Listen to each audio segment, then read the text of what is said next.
हरे कृष्ण। आइए समझते हैं पहले अध्याय के 8वें श्लोक को।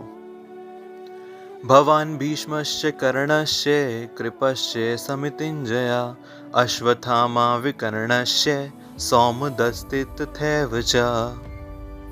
मेरी सेना में स्वयं आप, भीष्म, कर्ण, कृपाचार्य, अश्वत्थामा, विकर्ण तथा सोमदत्त का पुत्र भूरिश्रवा आदि हैं जो युद्ध में सदैव विजयी रहे हैं। अब इस श्लोक में दुर्योधन द्रोणाचार्य को अपने सेना के शूरवीरों के नाम बताते हुए द्रोणाचार्य को भी अपनी सेना का ही एक पार्ट बताते हैं, जिसमें वह इस श्लोक में भवन का मतलब होता है संस्कृत में आप खुद, आप स्वयं। द्रोणाचार्य को भी अपनी सेना का पार्ट अपनी सेना के शूरवीरों में सम्मिलित करते हैं।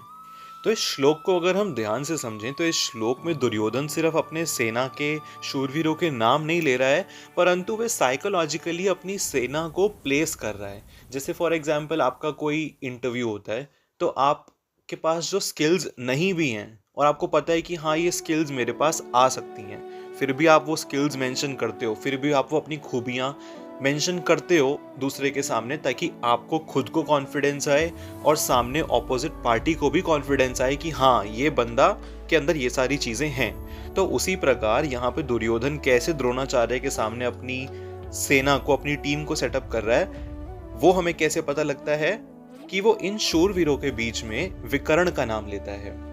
और यह जान लीजिए कि विकर्ण और कोई नहीं, 100 कौरवों के भाइयों में से एक इकलौता भाई था। जब द्रौपदी का चीरहरण हो रहा था उस समय सिर्फ विकर्ण ने ही आवाज उठाई थी अपने 99 भाइयों के खिलाफ कि यह गलत हो रहा है।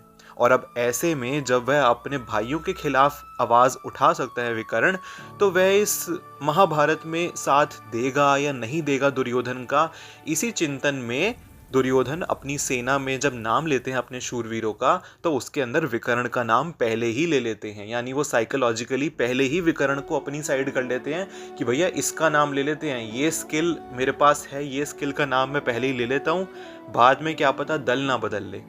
तो इसीलिए वह द्रोणाचार्य के सामने अपने माइंडसेट को सेट करने के लिए, और जिसको आप कह सकते हैं मैनिफेस्ट करने के लिए, वह विकर्ण का नाम इस श्लोक में लेते हैं।